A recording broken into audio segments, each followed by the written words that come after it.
Hey everyone, tonight we're diving into the remarkable lives and ironclad resilience of medieval peasants, the everyday heroes who somehow survived some of the coldest, harshest nights in history. From makeshift insulation tricks to communal, sleeping piles, their story is one of grit, ingenuity, and sheer determination.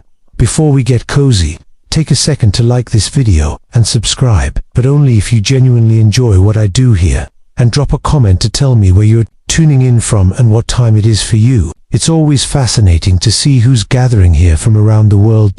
Now, dim the lights, maybe turn on a fan for that soft background hum, and let's slip back in time together. When you picture medieval life, maybe you think of jousting knights, grand feasts, and merry fairs. But for the average peasant, winter was less about merriment and more about not dying tonight. Winter wasn't just a season, it was an annual test of endurance. A harsh teacher who never offered second chances. Picture this, you're huddled in a tiny hut of mud and sticks. Walls so thin you could hear a bird sneeze outside. There's no insulation, no windows, unless you count a small hole plugged with animal skin, and certainly no thermostat. The inside of your home might be a polite couple of degrees warmer than outside, if you were lucky. Nighttime was the worst. Darkness swallowed everything. The wind shrieked like an angry ghost. The hearth fire sputtered bravely, mostly just toasting the toes of whoever sat closest. If you were across the room, tough luck, you might as well have been camping in a snowdrift, with worse snacks. Clothing didn't help much. No fancy furs or goose-down blankets for peasants, just a couple of coarse wool tunics, maybe a cloak that smelled suspiciously like goat, and a desperate hope that layering yourself like an onion would do the trick. Spoiler, it didn't. Forget snuggling under a soft quilt. Beds were usually sacks stuffed with straw or hay, maybe with some rushes thrown in, plus a healthy sprinkling of fleas for company. Luxury, medieval peasant style. The cold wasn't just miserable, it was dangerous. Frostbite, hypothermia, and freezing to death were constant threats, especially for the very young and the elderly.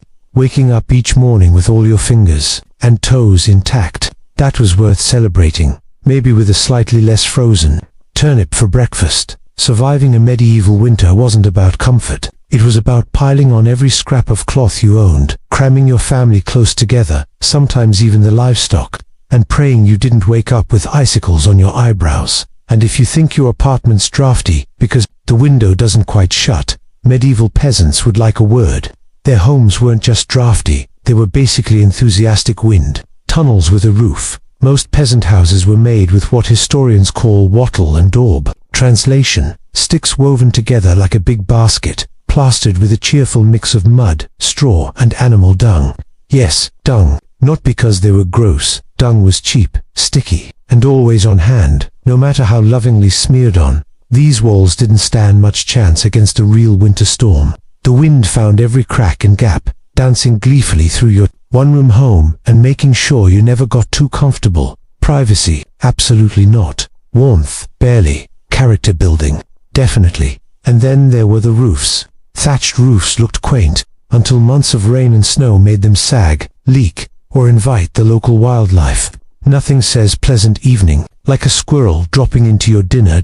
Windows, if you had any, were tiny and usually covered with thin animal hides or wooden shutters. Glass was so expensive that even the local lord might only have a single tiny pane. For peasants, it was enough if the wind didn't rip the cowhide clean off. Mid-blizzard. Floors didn't help either. They were just packed dirt. When it rained, or snowed, the ground got muddy, so you technically had an indoor water feature. Not that anyone appreciated it. In winter, every step inside your home felt like trudging through a frozen swamp. Cold from above, cold from below, cold swirling inside a full 3D assault on your body heat. But peasants didn't sit around whining. They stuffed moss and old rags into gaps, jammed straw under doors, and huddled together like human insulation. Creativity, stubbornness, and the occasional smear of sheep grease on the walls were all that stood between them and becoming medieval popsicles. If the house was falling apart and your best defense against winter was mud and goat hair, well, you might as well laugh about it. If your teeth weren't chattering too hard, that is. And if the freezing wind wasn't enough, there was also the cold creeping up from the frozen ground. Floors were just dirt, maybe scattered with straw or old rushes to give you the illusion of comfort.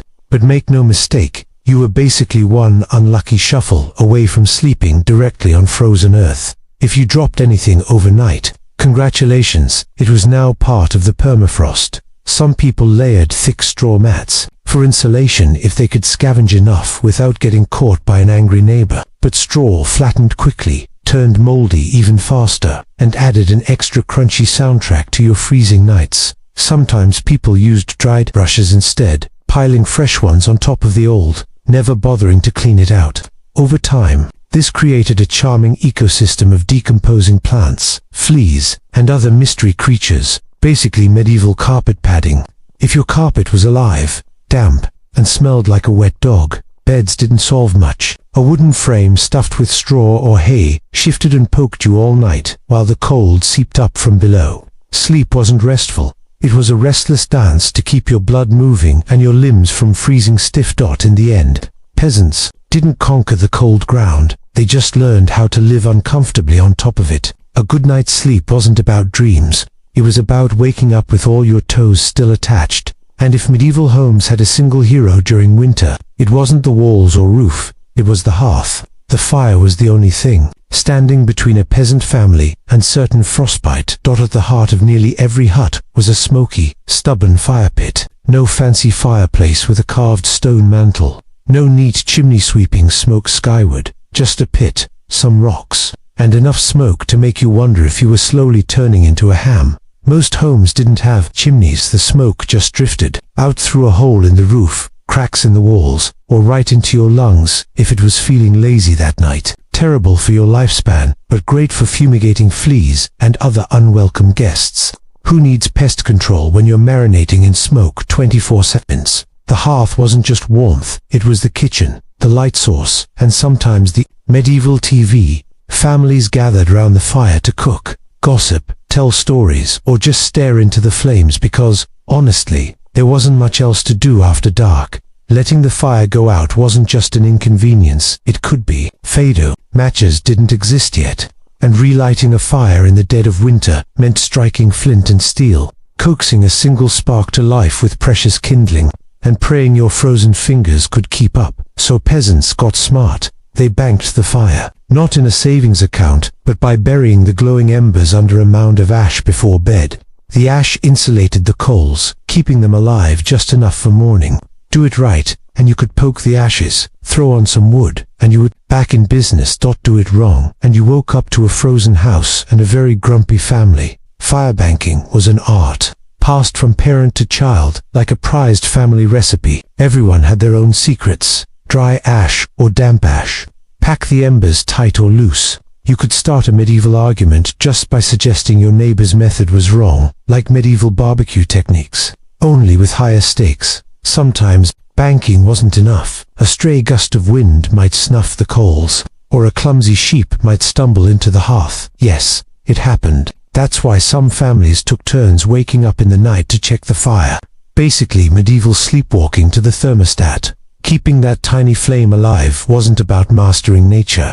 It was about buying a few more precious hours of warmth. And if you woke up to a single ember still glowing, that was victory enough to face another day. In medieval times, the phrase "the more, the merrier" wasn't about parties, it was about survival. When the fire sputtered and the wind howled through every crack, there was one surefire source of heat: each other.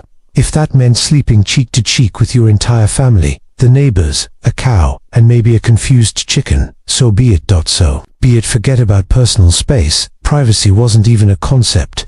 On the coldest nights, the goal wasn't comfort. It was don't wake up, frozen to the floor. Entire households crammed into the warmest corner of the hut, wrapped in every scrap of cloth they owned, forming what can only be described as a desperate, snoring human lasagna. Younger kids squeezed in between parents, grandparents tucked under the outer layers, and if cousin Ethel turned up unannounced, well, shuffle over. There was always room for one more. If you were lucky, you got to sleep in the middle, where warmth radiated from all sides. If you weren't, you were on the edge, the medieval equivalent of sleeping by the door of a meat locker. And woe to the soul who shifted too much in their sleep. Roll over the wrong way, and you might shove Aunt Maud into the freezing draft by the wall. Congratulations, you're now the family villain. As long as there was one ember left in the hearth, one breath of steam in the frozen air.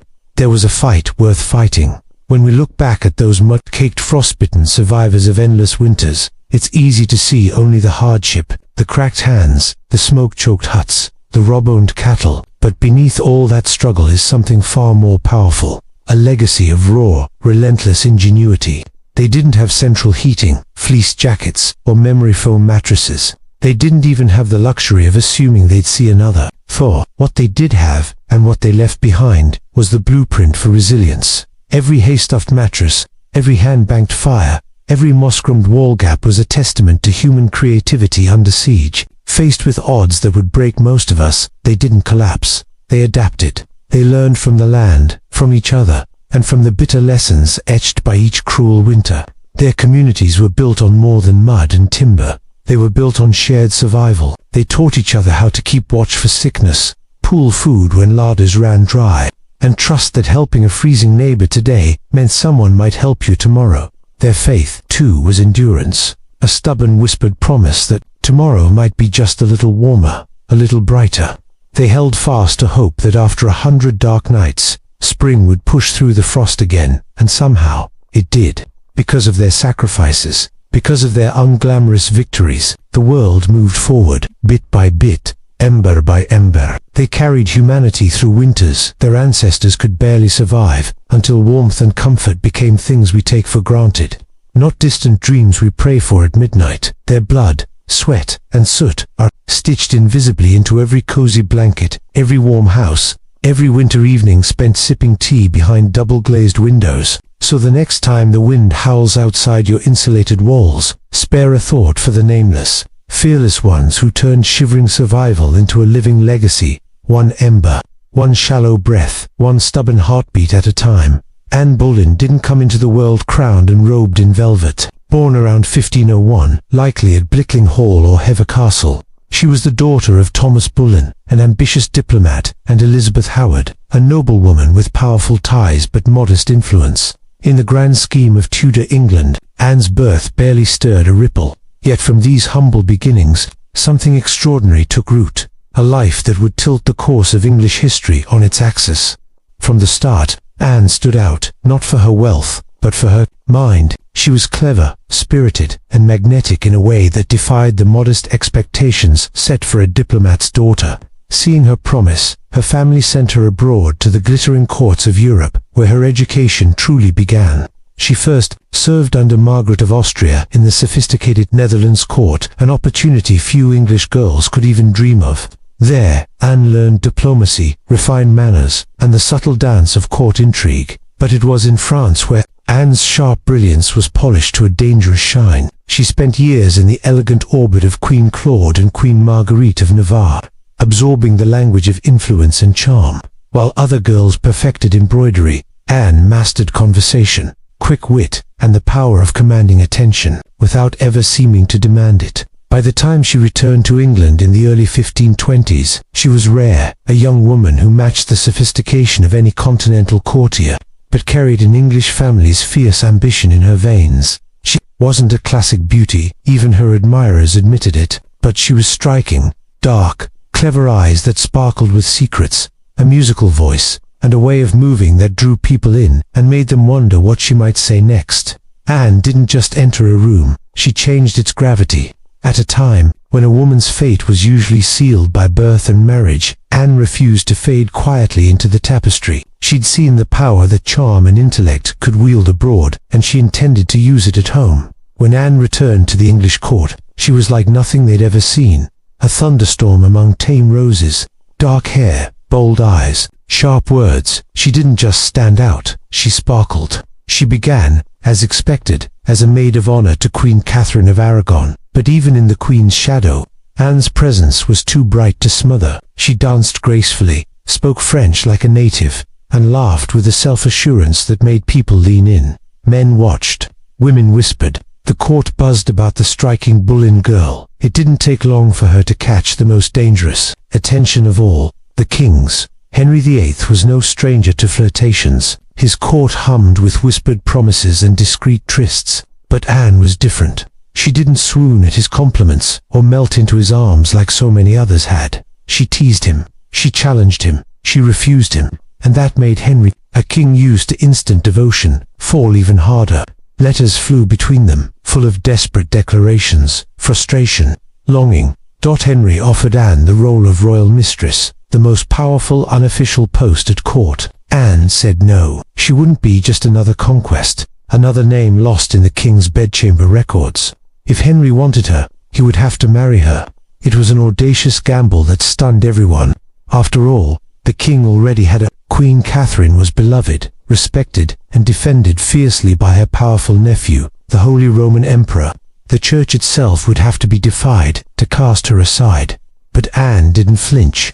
She had learned in Europe that ambition was dangerous, but it could be wielded like a blade, if you had the nerve to hold it steady. Standing in the flickering candlelight of Henry's court, Anne made her choice. She wouldn't be a footnote. She would change her fate, and England's what started as an intense flirtation quickly spiraled into a national crisis. Henry wasn't just smitten, he was obsessed, willing to tear centuries of tradition apart to have Anne, the king's desire to marry her, ran headlong into a problem. His queen, Catherine of Aragon, dignified, proud, beloved, refused to quietly vanish. For 2 decades, she had been Henry's faithful wife and England's true queen.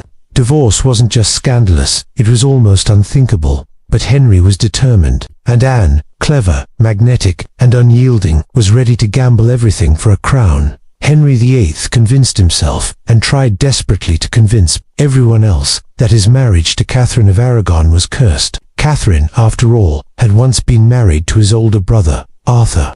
Never mind that the Pope himself had granted a special dispensation for their union years before. Henry now insisted that his soul, his kingdom, his very lineage were damned unless that marriage was annulled. Anne Boleyn, for her part, knew better than to appear too eager. She kept herself tantalizingly out of reach, each glance, each word a careful balance of encouragement and distance. She wasn't merely aiming to become Henry's wife. She was positioning herself to be his queen. Whispers engulfed the court. Noble families split into rival factions. Some courted Anne's favor, sensing the winds of power shifting in her direction, while others clung fiercely to Queen Catherine, horrified at the idea of this bold, sharp-tongued upstart replacing their devout queen. Diplomats dispatched frantic letters to Rome. Foreign monarchs threatened reprisals. Henry's own counselors shifted uneasily, aware that the king's obsession was becoming a crisis that could rip the kingdom apart. As months turned to years, Henry's frustration grew poisonous. He bombarded the Pope with petitions, ordered his lawyers to find loopholes buried in dusty canon law, and twisted every legal thread he could reach. But the Pope would not bend, not when Catherine's nephew, Emperor Charles V, was the most powerful man in Europe and fiercely protective of his aunt's crown. Still, Henry pressed on, defying the church, tradition, and law itself. What began as an infatuation had become a challenge to the very foundation of England's political and spiritual order. Anne wasn't simply capturing a king's heart. She was dragging an entire kingdom into uncharted waters. A dangerous game had begun, and there was no going back. After nearly 7 agonizing years of maneuvering, scandal, and diplomatic uproar, Anne Boleyn's gamble paid off. In January 1533, she and Henry married in secret, though in the eyes of Rome and much of Europe, Henry was still very much Catherine's husband. By June, Anne was crowned Queen of England. In a lavish ceremony at Westminster Abbey, it should have been the crowning triumph of her life, but the atmosphere was anything but jubilant. Londoners lined the streets, some cheering, others whispering prayers for Queen Catherine. Many wondered aloud whether this woman with her French manners, sharp wit, and defiant spirit would be England's blessing or its curse. Anne did not enter her queenship beloved. She was no gentle English rose like Catherine. She was thunder in silk. She wore bold colors, spoke her mind fearlessly, and made enemies with breathtaking speed. Everything now depended on one thing: giving Henry the male heir he craved. Anne knew this as sharply as Henry did. Early in her pregnancy, they were both elated, convinced it would be a boy. But in September 1533, Anne gave birth to a daughter, Elizabeth. To her credit, Anne hid her heartbreak behind a courtly smile, insisting that the next child would surely be a son. Henry, however, was less composed. His eyes, once so captivated, flickered now with Winter taught you young that everyone pulled their weight, or froze trying. Grandparents often pulled longer shifts by the fire, partly because their old bones hated getting up and down, and partly because their experience made them the best ember watchers in the family. And when it was finally your turn to sleep, good luck. Between the squealing livestock, creaking walls, the constant shuffle of feet, and your sibling rolling over like a human battering ram, a full night's rest was a minor miracle. Yet somehow, it worked. Sleeping in shifts meant the fire never died, which meant the family didn't either. So next time you get grumpy about rolling out of bed to adjust the thermostat, or let the cat out at midnight, spare a thought for that medieval peasant poking at a sputtering hearth by candlelight, wondering if they really needed all their toes after all. And you know it's cold when you even have to rethink how you breathe just to stay alive. Medieval peasants didn't just fight the cold with fires and layers. They adjusted their own lungs to do it. Deep, open-mouthed breathing sucked icy air straight into your chest, practically an invitation for pneumonia to set up shop. So, peasants learned to breathe like survival artists, shallow, slow, and always through the nose, where the cold air had a chance to warm up a bit before hitting your insides. If you messed up and gulped a lungful of winter air, congratulations. Enjoy a week of hacking up something suspicious while Grandma brewed onion tea and muttered prayers over your rattling chest. To help things along, some folks even pulled parts of their cloaks or rags over their faces while they slept, creating a makeshift breath warmer that left you drooling into your own linen by dawn. But hey, soggy face or frozen lungs, take your pick. Kids learned fast. Parents scolded them for panting like puppies indoors. Between the harsh breathing lessons, scratchy wool, and sleeping cheek to jowl with a suspiciously gassy goat, winter childhood was its own crash course in resilience. And while everyone was busy breathing shallow and guarding the embers, they also knew a full stomach was their secret, unsung shield against the chill. Forget delicate dinners. Peasants went to bed on a belly full of hearty stew, lumps of bread, and anything fatty enough to stick to their ribs till dawn. Calories meant warmth. The longer your gut worked to digest a heavy, starchy supper, the more heat your body made. It was basically medieval thermodynamics, powered by cabbage and pork scraps. No one fussed about picky eaters in winter. Didn't like parsnips. Too bad, eat up, or spend the night dreaming about how much you wish you'd eaten them while shivering in your straw bed. Sometimes, these belly-busting meals led to wild, vivid dreams, but a midnight bout of turnip-fueled nonsense was better than frostbite any day. Peasants didn't stop at hearty suppers either. They found clever ways to trap every scrap of warmth they could. Entered the haybox and the heated stone. The haybox was a medieval slow cooker, storing hot stew or porridge inside a thickly lined wooden box so it stayed warm for hours, a godsend for late-night refills. But the real trick was the fire-heated stone. They'd roast a flat rock in the hearth till it glowed, wrap it in rags, and tuck it under the straw bedding. If you did it right, you got hours of gentle heat for your feet. If you did it wrong, well, you had a toasty, rock-shaped scorch mark in your bed. Worth the risk, and all of this warmth led back to the true heart of any peasant home, the hearth itself. It wasn't just where you made dinner, it was survival incarnate, the flickering pulse of hope in a world of drafts and bone-deep chill. Who slept closest wasn't about comfort, it was about survival math. Babies, elders, the sick, they got prime spots. Everyone else fanned out like human insulation, bracing each other from the cold creeping in from every cracked plank and crumbling wall. Of course, it wasn't exactly peaceful. Too close to the fire and you might wake up with your hair smoking. Too far and you were basically camping outdoors, but with fleas. Chickens roosted nearby, a cow might sigh a warm breath your way, and every snap of the embers reminded you were alive for another hour, another night, another frost-bitten dawn. And when all else failed, when no amount of straw or stone or stacked human lasagna could beat back the cold, the final shield was the village itself. Survival wasn't solo. If old Tom's hearth went cold and no smoke curled from his roof at dawn, neighbors noticed. Someone would bundle over with a glowing coal wrapped in cloth, or, in the worst times, squeeze Tom's family into their already crammed hut, better crowded than frozen.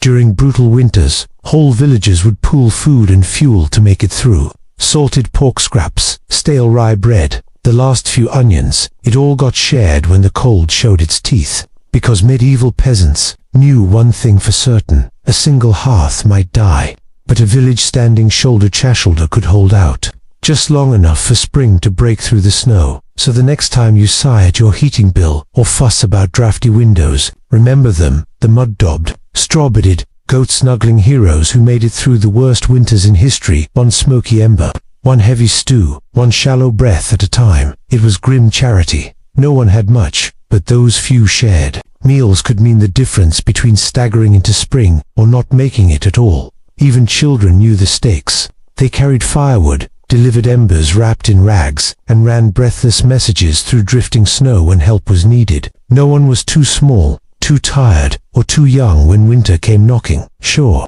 medieval villages weren't endless circles of sunshine and hugs. Feuds flared over borrowed pots, disputed fences, and wandering goats. But when nights turned lethal, old grudges were quietly tucked away. An enemy's fire was still worth saving, because tomorrow it might be yours that went dark.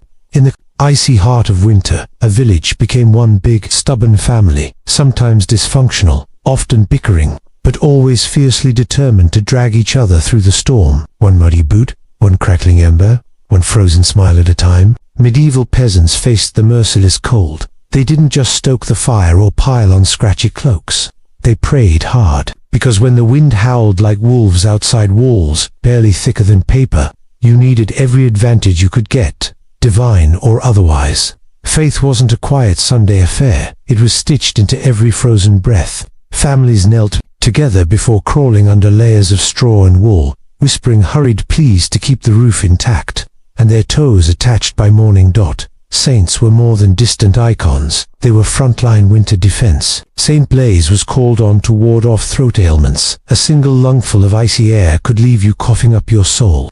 Saint Nicholas, long before he turned into a jolly man with reindeer, was begged to protect households from ruin. When the pantry was bare and the nights endless, superstitions wove tight around daily survival. A sprinkle of holy water near the hearth, a chalk blessing on the doorframe, a candle flickering through the dark hours, each flicker a fragile hope against the cold clawing at the walls, and no serious winter prayer ended without a bargaining chip. Lord, get us through this night, and I swear I'll be kinder to my neighbor, even the one who keeps stealing our turnips. Faith wasn't some polite comfort. It was an urgent, daily conversation with the unseen, pleading not for riches but for one more dawn. It was raw hope, whispered into smoky rafters and tucked under scratchy blankets. Sometimes it worked, sometimes it did in single quotes, because the brutal truth was that, for all their ingenuity, prayers, and iron grit, sometimes winter simply won. It did. It didn't just claim a few unlucky souls, it swallowed whole families, whole villages, erasing them under drifts of snow and sheets of ice. Some winters were especially cruel, none more infamous than the Great Famine winter of 1315, when unending rain ruined crops, livestock starved, and freezing temperatures turned an already brutal life into a slow, grinding nightmare. People were so desperate they chewed shoe leather, boiled bark, and in whispers so horrifying they barely survived to be recorded, sometimes turned on each other. Failure to keep the hearth alive wasn't just an inconvenience, it could be a death sentence. A single ember gone cold meant a family huddled together for the final time.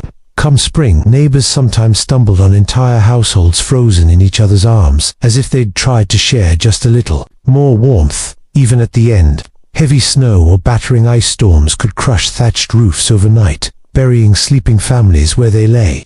Crawling through waist-deep snow to beg shelter from a neighbor didn't guarantee mercy either, not when that neighbor's own cupboards were bare. Cold brought disease. Malnourished bodies turned smoky, cramped huts into breeding grounds for pneumonia and bronchitis. A cough in December could easily be a funeral by January. And frostbite, it came silently. Fingers, toes, ears blackened and died, while still attached to their owners. Those who survived often paid with pieces of themselves. A missing foot, a withered hand, grim badges that said, "I made it." But winter took its toll. Yet what lingers is not just the death, but the matter-of-fact acceptance of it. It was normal for a few not to make it to spring. Death was just another neighbor at the door, wrapped in frost, waiting its turn. But still, medieval peasants pressed on, grieving, enduring, clinging to life with a fierce, stubborn hope. Even bedding was communal, a single straw mattress slowly flattening under the nightly weight of 3 generations. Hygiene not winning any awards. It was less fresh linen and more fragrant ecosystem. But when it's you versus frostbite, you stop being picky. Body heat wasn't just cozy, it was strategic. Some medieval household guides actually recommended arranging the strongest, warmest people on the outside, forming a human shield against the cold. Babies and frail elders were bundled deep in the middle like precious heat generators. Over time, this snuggled-up survival tactic turned into a way of life. Nights spent sharing warmth also meant sharing stories, songs, and probably a few muffled arguments under a scratchy blanket. So next time your sibling steals your duvet, or your dog hogs the bed, just remember, at least you're not wedged between a snoring uncle and a goat with trust issues. Speaking of goats, if you thought modern roommates were a challenge, medieval peasants would like to introduce you to their winter housemates: cows, goats, pigs, chickens, basically anything with a heartbeat and a bit of body heat. Bringing livestock indoors wasn't some quirky rustic vibe, it was vital.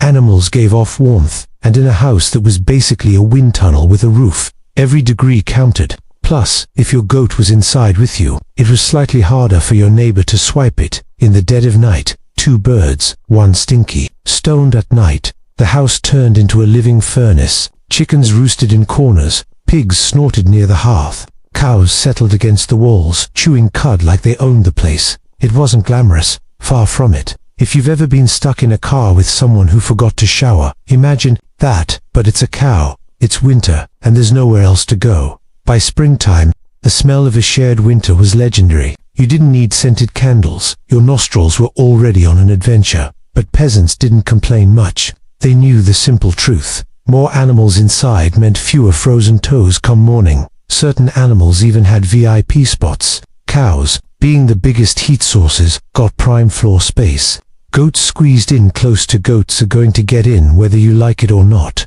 Chickens perched in rafters or baskets. Pigs didn't care. They plopped down wherever they pleased, probably right in the middle of the floor. Of course, sharing your bed with livestock came with hazards. Imagine drifting off peacefully, only to be startled awake by a chicken deciding your hair makes a nice perch, or stepping barefoot into something suspicious first thing in the morning. Medieval mornings had surprises, and not always pleasant ones still. Despite the noise, the smells, and the occasional hoof in the ribs, peasants knew this simple math. Cold kills. Cows cuddle, whether they want to or not. Sometimes the difference between life and death was a warm, slightly slobbery cow breath drifting across your face. When it came to winter fashion, it wasn't about looking good, it was about not dying. Medieval peasants weren't flipping through the latest trends, they were layering up like they were heading into battle with a grim reaper. The rule was simple: if you owned it, you wore it, sometimes all at once. First came the scratchy linen undertunic, probably not all that clean. Over that, a thicker wool tunic, maybe another if you had it. Add saggy wool leggings, a rough cloak draped over your shoulders, and, if you were really lucky, a patched-up sheepskin thrown on top like a trophy. Congratulations, you're now 10% warmer. 90% at chia. Boots were a luxury. Most peasants wrapped their feet in cloth or rags and stuffed them into wooden clogs. If the cold still bit through, just add another rag and pray you didn't lose a toe. Laundry, not happening. Washing your clothes in winter meant hacking through river ice, scrubbing your only tunic, then waiting days for it to dry. If it didn't freeze solid first, most people wisely decided it was better to smell like a smoky barnyard than risk hypothermia. And here's the thing, that grimy layer of dirt and grease, it actually helped. The filth clogged tiny gaps in the fabric, making clothes more windproof. A medieval version of a weatherproof jacket, just smellier and less socially acceptable. Some people even believed washing too often in winter made you sick. Better to keep that holy layer of grime right where it was. Soap was rare. Bathing was rarer. Laundry was an event for special occasions like the bishop visiting or, well, your funeral. Most peasants just layered clothes on top of last week's clothes until they were walking stacks of itchy, insulating history. Every stain told a story. This mud patch survived the January storm. That suspicious smudge, don't ask. To modern noses, medieval peasants might have seemed like they'd given up on hygiene, but they knew better. That crusty tunic was a thermal shield. Filth wasn't failure, it was functional fashion. If you made it to February with a thick greasy barrier between you and the wind, you were winning at life. Beds. Don't get your hopes up. Forget plush feather mattresses. Most peasants slept on rough wooden frames stuffed with straw or hay. Or, if you were broke, just straight onto the floor with a pile of straw. No memory foam, no orthopedic support, just a crunchy, pokey, faintly barnyard-scented mess. Every toss and turn was a crunchy symphony. Over time, the straw flattened, grew moldy, and became a flea paradise. Changing it was a big event, done once or twice a year if you were diligent, or whenever your bed started moving on its own. Rushes were a popular swap, sometimes sprinkled with herbs like lavender or rosemary to fight the overwhelming smell. Fresh rushes smelled nice for about a day, then they joined the general mush of dirt, scraps, and mystery bits that made up the medieval floor. And don't forget the bedfellows, fleas, lice, and all their extended families. If you woke up scratching more than you slept, congratulations, you were living the authentic medieval dream.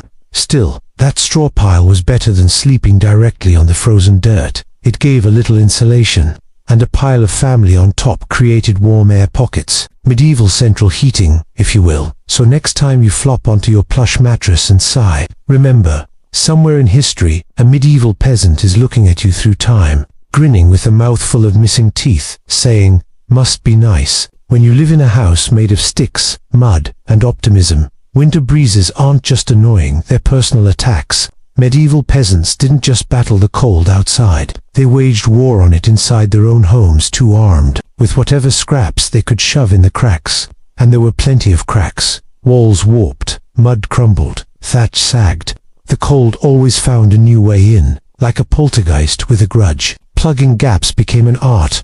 Moss, straw, old cloth, dry grass, even animal hair, if it was soft and vaguely insulating, it got jammed into a hole somewhere. The especially determined added extra layers of mud and dung to the outside of their walls as a winter ritual. Picture it, standing outside in the freezing wind, slapping cold manure onto your house while muttering, "This is fine, this is luxury." And in a way, it was. Roofs were another battlefield. Thatched roofs might look charming, but after a few seasons of rain and snow, they leaked like sieves. Peasants patched holes with scraps of cloth, bundles of reeds, or, in true desperation, chunks of turf stolen from a nearby field. Over time, every cottage started to look like a sad, lumpy patchwork quilt made by someone who ran out of thread halfway through. Doors and windows, if they existed at all, they were tiny and stubbornly drafty. But that's a story for another cold. Candlelit night. If you had them, you were lucky. But even then, doors and windows were little more than warped wood planks held together by iron nails and sheer stubbornness. Window holes were usually covered with animal hides or thick cloth soaked in animal fat to block out the worst drafts, with the added bonus of giving your living space a lingering aroma of mystery meat. Every night was a battle of wits between human ingenuity and the relentless, sneaky cold. One moment you felt almost warm, the next a rogue gust found the one crack you'd missed, smacking you awake like the frosty hand of doom. Yet somehow, through grit, creativity, and an iron refusal to accept slightly frozen as a permanent lifestyle, medieval peasants patched, stuffed, and muddled their way through the harshest winters nature could conjure, one muddy handful at a time. When the cold bit hard enough to keep you awake at night, medieval peasants had a solution. Don't bother pretending everyone can sleep at once. Instead, they came up with a survival tactic that would make any modern military planner proud: sleeping in shifts.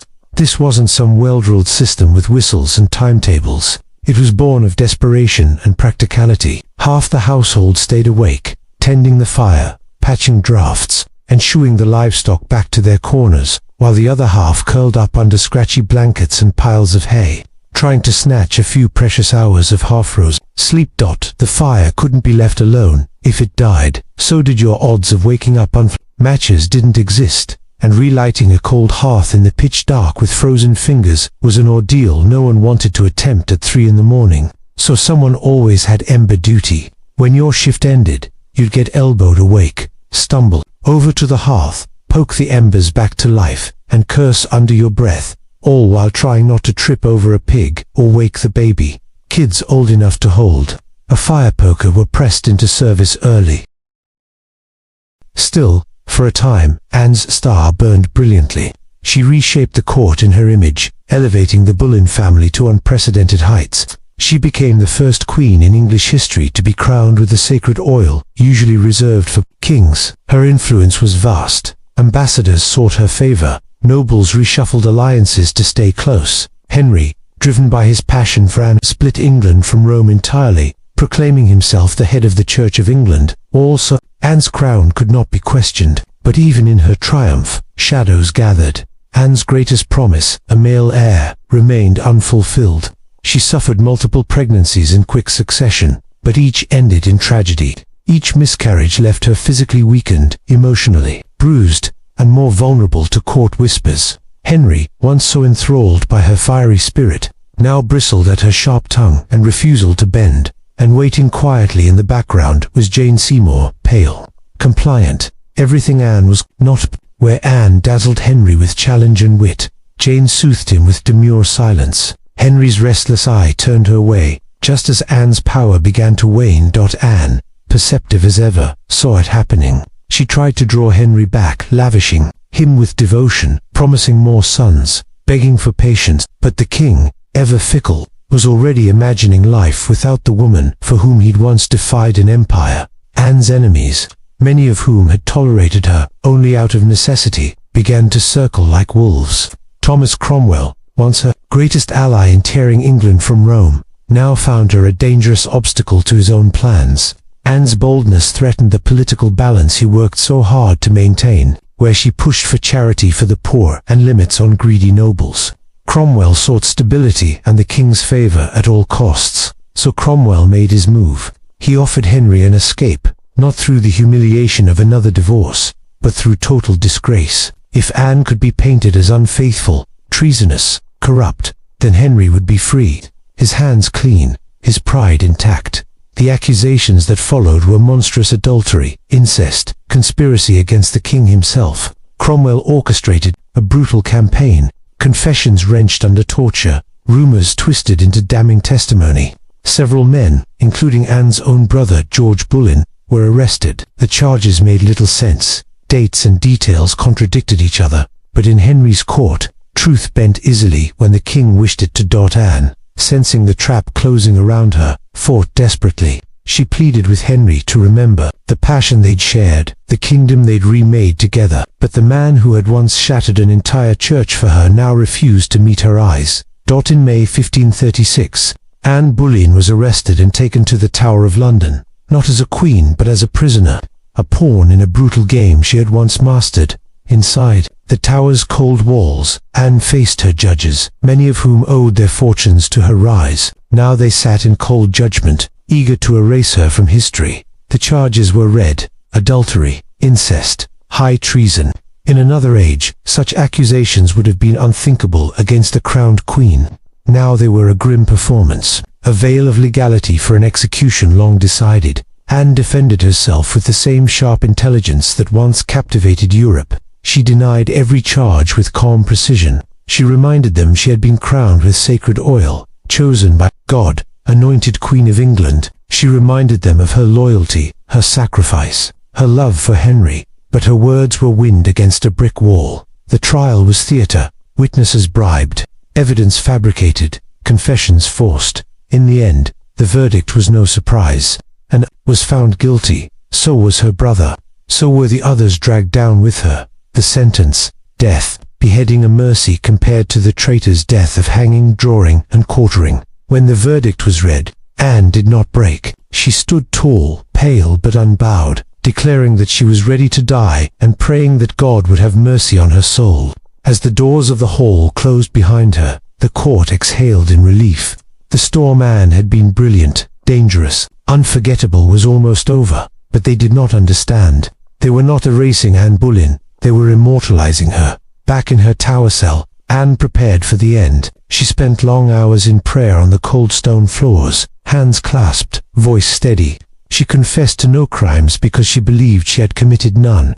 She prayed for forgiveness, not for herself, but for those who had betrayed her, for the husband who would not look her in the eye, for the daughter she would never see grow. Her few loyal ladies wept in secret. Anne comforted them instead of the other way around. Even managing bitter jokes, she would be remembered, she said dryly, as the queen who had lost her head. In that dark humor flickered the same spark that had once dazzled a king. Meanwhile, Henry showed no sign of mercy. Even before Anne's execution date was set, he was preparing to marry Jane Seymour. The final betrayal from the man who had torn apart Christendom to have her must have been the deepest cut of all. On May 18th, Anne learned she would die the next morning. She slept little that night, spending her final hours in prayer, asking God for mercy for England, for her child, for herself. Henry, in a flicker of royal clemency, or perhaps guilt, arranged for a French swordsman to carry out the execution. It would be quick, cleaner than the axe. A small mercy bought for his conscience more than for Anne's comfort. At dawn, Anne dressed for death, with the same careful grace she had once wielded at court. A dark grey gown of damask, trimmed with fur, a crimson kirtle beneath, colours of dignity, sacrifice, royal blood. She pinned up her dark hair, tucked it beneath a simple cap, and stepped out into the cold morning mist. On May 19, 1536, Anne Boleyn mounted the scaffold within the Tower of London. A small crowd gathered, hushed, as if even the ancient stones held their breath. She looked thinner now, her face pale, but her spine unbowed. There were no sobs, no desperate pleas, only a final quiet defiance. She spoke simply. She did not accuse, she did not confess. She asked for prayers for the king's health, the same king who would marry another within days. In that final moment, Anne Boleyn offered the world, not shame or rage, but grace and forgiveness. The French swordsman stepped forward. Anne knelt upright, her hands folded, her eyes lifted skyward. A white cloth was tied over her eyes. She remained perfectly still. The sword flashed once, silent, swift. Anne Boleyn, the woman who had torn a kingdom apart and rebuilt it in her image, was no more. But her story of brilliance, betrayal, and indomitable spirit was only beginning. Anne Boleyn was buried swiftly in an unmarked grave within the Tower grounds, laid to rest in an old arrow chest, because no coffin had been prepared for her. A queen once crowned in gold was left to vanish without ceremony or monument. Yet Anne's story did not end in that cold grave. Her daughter, Elizabeth, the child whose birth had once disappointed a king, would rise to become one of the greatest monarchs in English history. Elizabeth I, the Virgin Queen, would preside over an age of cultural brilliance, naval power, and expanding influence. She would inherit her mother's sharp mind, fierce spirit, and unyielding resolve. Anne Boleyn had changed England forever. Her ambition had helped sever England from Rome, and sparked the birth of the Church of England. Her fall showed the world that even a crowned queen could be discarded when she ceased to serve a king's needs. Yet through Elizabeth, Anne's legacy blazed brighter than any crown she wore in life. In the end, she won a kind of immortality, not through survival, but through an indelible mark on history. By the early 1770s, across the Atlantic, a different storm was brewing. The American colonies simmered like a pot left too long over a roaring fire. What began as loyal pride in Britain, the mother country, had curdled into resentment and suspicion. It did not begin with tea. Years before, the Stamp Act had enraged colonists by taxing newspapers, legal documents, and even playing cards. The Townshend Acts followed, adding taxes on paper, glass, paint, everyday essentials. Each new law, passed thousands of miles away by a parliament in which the colonists had no voice, felt like a fresh spark landing in dry brush. At first, resistance took polite form: petitions, pamphlets, formal protests. Colonial assemblies condemned the taxes. Merchants organized boycotts, and writers like Samuel Adams and John Dickinson filled newspapers with fiery words about liberty and rights. But every small victory was hollow. The Stamp Act was famously repealed after loud protest, only to be replaced by new taxes and new insults. It was never about the money. The taxes were modest by British standards, but about the principle: taxation without representation, subjects without rights, colonies treated like distant property instead of partners. Boston became the beating heart of resistance. The Sons of Liberty, a secret network of patriots, grew louder and bolder.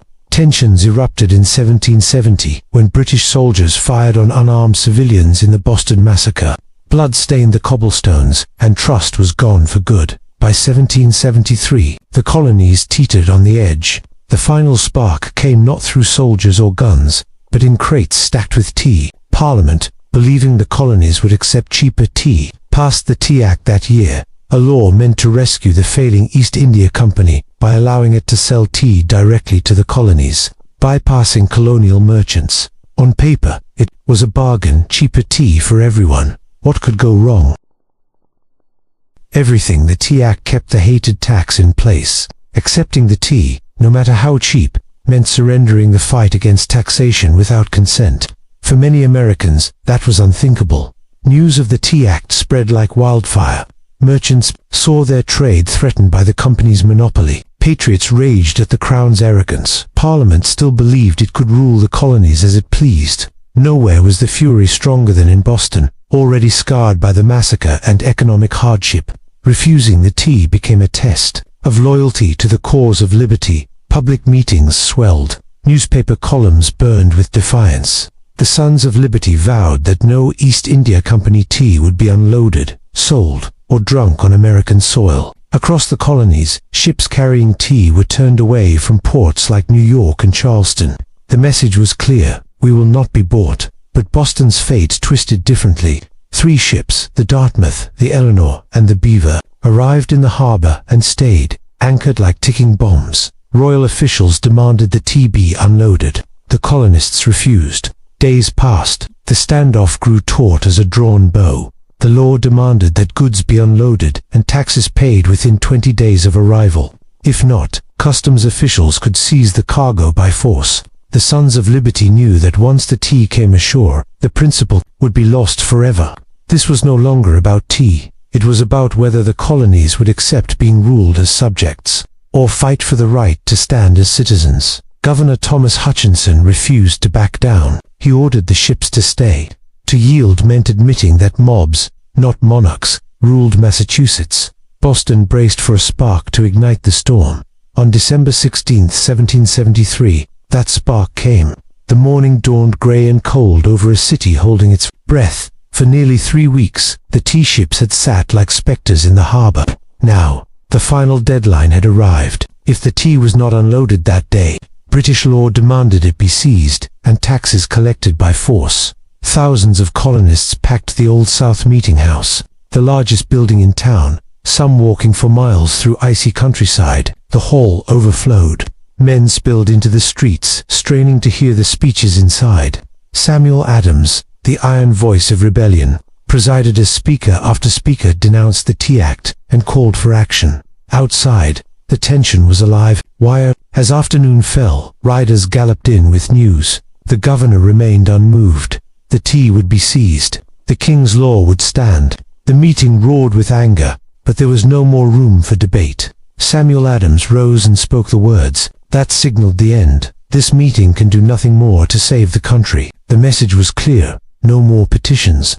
No more talk. Action. Outside, a war whoop cut through the winter dusk. The signal. Men disguised themselves quickly, smearing soot on their faces, wrapping themselves in blankets and feathers. They were not trying to pass as real Mohawks. It was a symbol, the birth of a new, untamed identity. As darkness fell, they moved through the streets in silence to Griffin's Wharf, where the 3 tea ships lay waiting. The harbor was cold and black beneath them, the winter air sharp with salt. There was no riot, no drunken mob.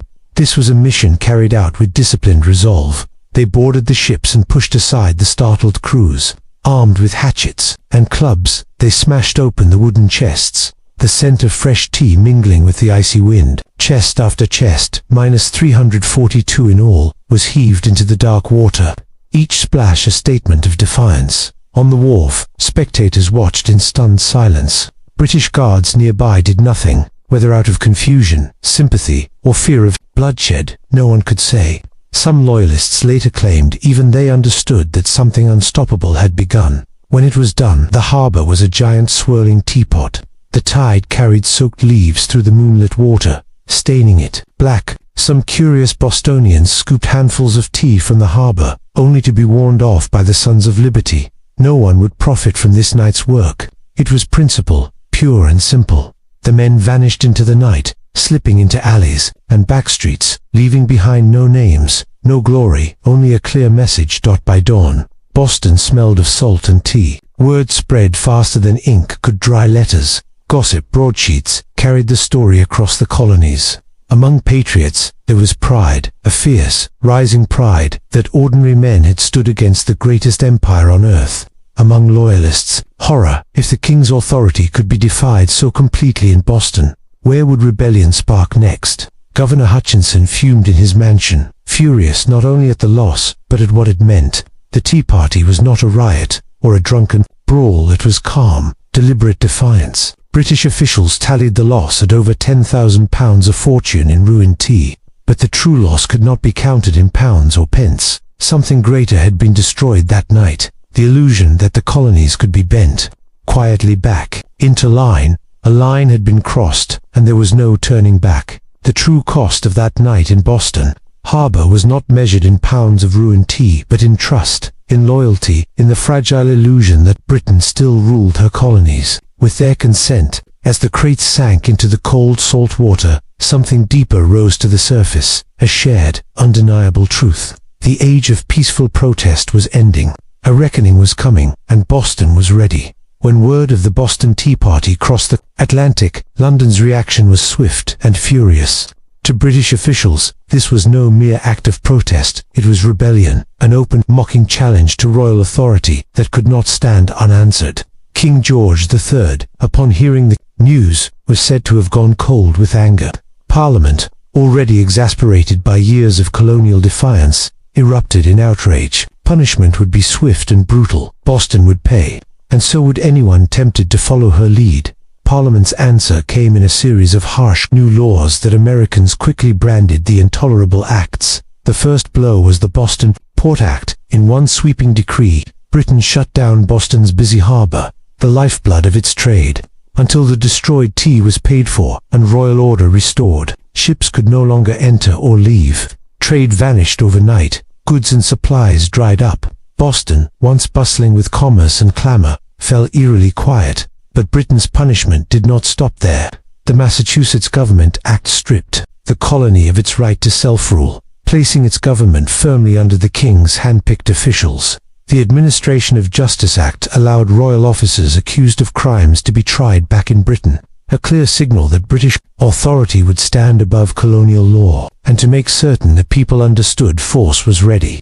Soldiers were quartered throughout the city, living, uninvited, among the very citizens they were meant to watch. The message was unmistakable. Rebellion would be crushed. Liberty was a luxury the Crown would no longer tolerate. Yet Parliament's iron fist had an unintended effect. Instead of frightening the other colonies into submission, the punishment of Boston ignited them.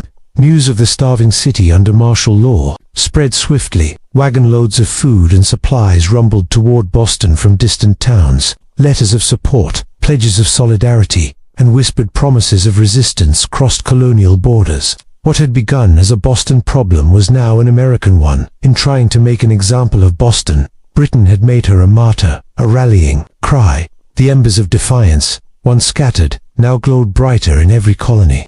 What had once been flickering sparks were fast becoming a wildfire. The shockwaves of Britain's crackdown traveled far beyond Massachusetts. For years, the colonies had squabbled like distant cousins, separated by geography, trade rivalries, and different faiths. But when Parliament slammed Boston's harbor shut and stripped its people of their rights, Americans everywhere saw their own reflection in Boston's plight. If it could happen to Boston, it could happen to them. From Virginia to Pennsylvania, South Carolina to New Hampshire, towns and villages buzzed with anger. Meetings were held. Newsprints flew off presses. Wagons rattled down dusty roads, carrying grain, salted meat, and cloth to feed and clothe Boston's citizens.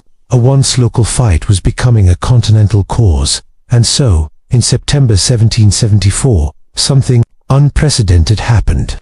The First Continental Congress met in Philadelphia, a gathering of representatives from 12 of the 13 colonies. For the first time, Americans stood together not as scattered provinces, but as a single body. George Washington, Patrick Henry, John Adams, Samuel Adams, once local leaders, now architects of a movement. Publicly, they still spoke of loyalty, still hoped for reconciliation, still called King George their sovereign.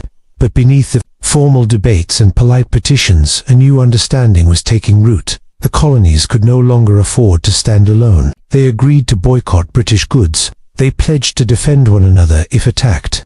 They declared that an injury to one colony would be treated as an injury to all. In taverns and homes from Georgia to New England, ordinary people began to say words once whispered only in private: unity, resistance, liberty. Britain had meant to crush rebellion. Instead, it had forged something far more dangerous, a people beginning to see themselves not as British subjects, but as Americans. The winds of revolution were gathering into a storm too fierce for any king or parliament to stop. The night the tea sank into Boston Harbor, it wasn't just crates that were destroyed, it was the illusion that America could remain forever obedient. The Boston Tea Party lit a spark that no army could snuff out. In the months that followed, protests turned to open defiance. Town militias drilled on village greens. Powder and shot were hidden in barns and cellars. Men who once toasted the king now whispered of revolution under the same roofs. But Boston became a symbol, battered but unbowed. Every ship that sailed past its silent harbor was a reminder that tyranny had found its match. The intolerable acts, meant to terrify the colonies into submission, instead welded them together. The flames leapt from colony to colony, and there was no putting them out. By the spring of 1775, tension reached its breaking point. Outside Boston, in the villages of Lexington and Concord, British troops marched to seize colonial weapons and found armed farmers waiting for them instead. Muskets cracked, smoke drifted across green fields. The first shots of the American Revolution rang out, a straight line back to that cold night, when men chose principle over profit and dumped a fortune's worth of tea into the harbor. Boston Tea Party proved that revolution does not always announce itself with trumpets and banners. Sometimes it begins with a quiet gathering in the dark, with a few determined souls standing firm, choosing defiance over fear. In destroying the tea, the colonists rejected more than a tax. They rejected an empire. The road ahead would be bitter and uncertain, lined with sacrifice and war, but something had shifted forever. The night Boston Harbor turned into a giant teapot, the American colonies ceased to be mere subjects. They were something new now, something dangerous. They were revolutionaries, and they were just getting started, long before the towering pyramids of Giza, before Mesopotamia's buzzing cities, before Stonehenge crowned the English plain. Another city rose and fell in silence, its secrets hidden for millennia in the sun-baked valleys of coastal Peru. Its name was Caral. Nearly 5,000 years ago, in the parched Soup Valley, Caral rose like a mirage of stone and ingenuity. To the untrained eye, the valley seemed an unlikely cradle for civilization. Harsh winds scoured a dry, cracked landscape. The river was a thin silver vein winding through rock and dust. To most, it looked barren, unfit for life. But the people of Caral saw possibility where others saw emptiness. Caral was not a scattering of primitive huts. It was a planned city, sprawling over 150 acres, with massive pyramids, broad plazas, sunken amphitheaters, and ceremonial spaces. It flourished centuries before the Egyptians stacked their first stones for the pyramids at Giza. Yet these early builders had no wheel, no metal tools, no written script, only ingenuity, communal effort, and sheer human will. For thousands of years, Carol's secrets slept beneath the sands. Travelers sometimes stumbled over strange, weathered mounds but mistook them for natural hills sculpted by the desert winds. No one imagined that beneath lay one of the oldest cities on Earth, a city that would force historians to rethink the dawn of civilization in the Americas. It was not until the late 20th century that Peruvian archaeologist Ruth Shady began to uncover Carol's buried story. What she found in the sun-baked valley rewrote history. Here was evidence that ancient Americans built complex urban societies at the same time the pyramids of Egypt were rising. To survive in an unforgiving desert, Carol's people first conquered agriculture. They learned to tame the river's seasonal floods with clever irrigation channels that carried precious water to their crops. Cotton became their gold, spun into fishing nets and textiles that linked them to coastal villages and distant traders. But Carol's genius was more than practical. Its people balanced survival with harmony. They did not batter the desert into submission. They worked with it, respecting its rhythms, coaxing life from dry earth without destroying its fragile balance. Trade routes stitched Caral to the wider world. Dried fish, cotton, fruits, and handmade goods flowed along the coast, exchanged for exotic shells from the Pacific and precious stones from the Andes. Far from isolated, Caral was a vibrant hub of connection and exchange. At the heart of it all rose the pyramids, monumental structures built from stone, earth, and countless reed bags filled with rocks. The Pyramid Mare, the city's largest, stretched nearly 450 feet long and towered 60 feet high, a testament to organization and ambition equal to any ancient wonder. Designed to withstand punishing earthquakes, these pyramids stood firm. For millennia, unlike Egypt's burial pyramids, Caral's were not tombs, but centers of ceremony and civic life. Broad staircases led to flat summits where fires once burned and rituals bound people together under the endless desert sky. For thousands of years, Caral was forgotten, its stones buried by shifting sands, its story silenced by time. But today, its pyramids stand again beneath the wide Peruvian sky, whispering of a people who built a civilization in a place where none should have thrived, who worked not just to survive, but to create something extraordinary against impossible odds. And, for us, they remind us that the roots of civilization run deeper and wider than we ever imagined, and that sometimes the oldest voices wait longest to be heard. Beneath the wide Peruvian sky, at the foot of Caral's pyramids, vast plazas open like ancient hearts, sunken and circular, inviting thousands to gather for sacred ceremonies, political councils, and celebrations that once echoed across the desert. The very design of Caral's cityscape speaks of a society built on connection and order, a people deeply linked to one another and to the rhythms of the cosmos. Dot around these monumental pyramids, smaller residential quarters fan outward, likely home to priests, administrators, artisans, and farmers whose daily lives gave pulse to the city's grand design.